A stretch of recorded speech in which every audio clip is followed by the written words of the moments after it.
Urusi imeanzisha moja ya mashambulizi yake makubwa zaidi nchini Ukraine na kuua watu 25 katika mji wa Ternopil, wakiwemo watoto wawili, huku watu wengine zaidi ya 60 wakijeruhiwa. Rais wa Ukraine Volodymyr Zelensky amesema Urusi imetumia zaidi ya droni 470 na makombora 48 katika shambulio hilo. Mashambulizi hayo ambayo yameharibu pia miundombinu kadhaa ya nishati yamejiri wakati inaarifiwa kuwa utawala wa Rais Donald Trump wa Marekani unaandaa kwa ushirikiano na Urusi mpango wa amani ili kukomesha vita hivyo.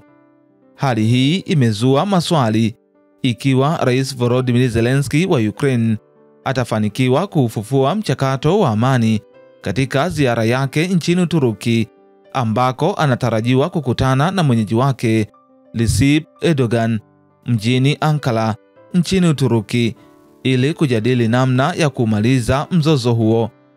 Miji na maeneo mengi nchini Ukraine yamepigwa na makombora ya Urusi, kutoka katika mji wa Ternopil, mji wa Kharkiv, mji wa Kiev, Lviv hadi mji wa Dnipro.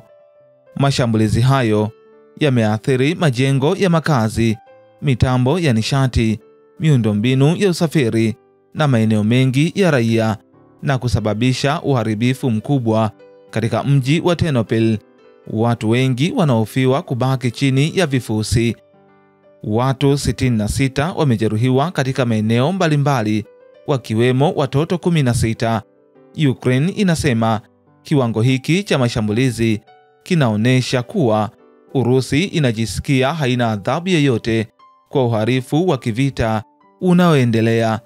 Kiev inatoa wito kwa msaada wa haraka, ikiwemo ulinzi mkali zaidi wa anga, makombora, vifaa vya ziada, ndege za kivita na uzalishaji mkubwa wa drone.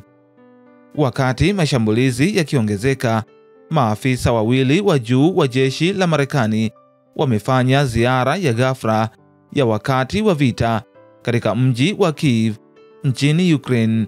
Kwa mujibu wa taarifa iliyotolewa na tovuti ya Politico, waliofika Ukraine ni Dan Driscoll, waziri wa jeshi la Marekani, na Rand George, mkuu wa majeshi ya Marekani.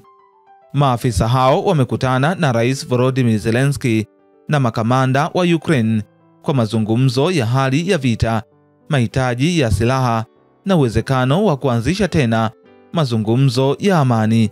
Kulingana na jarida la Axios, ziara hii inakuja wakati taarifa zikisema kuwa serikali ya Rais Trump inaandaa mpango mpya wa kumaliza vita kupitia mazungumzo ya siri na Urusi.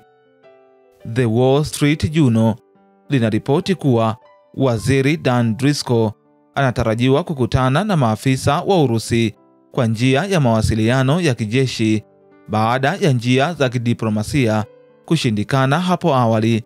Mazungumzo hayo yatahusika na mahitaji ya Ukraine, usambazaji wa silaha na njia za kurejesha mazungumzo ya amani.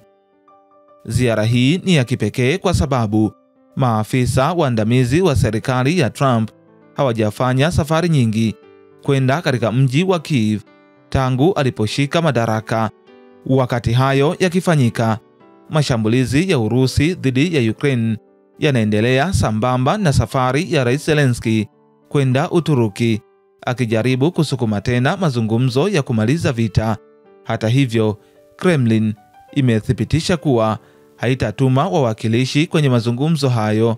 Uturuki imetoa mazingira ya mazungumzo ya kiwango cha chini kati ya Ukraine na Urusi mapema mwaka huu, lakini hakuna mazungumzo ya ana kwa ana yaliyofanyika tangu mwezi Juni.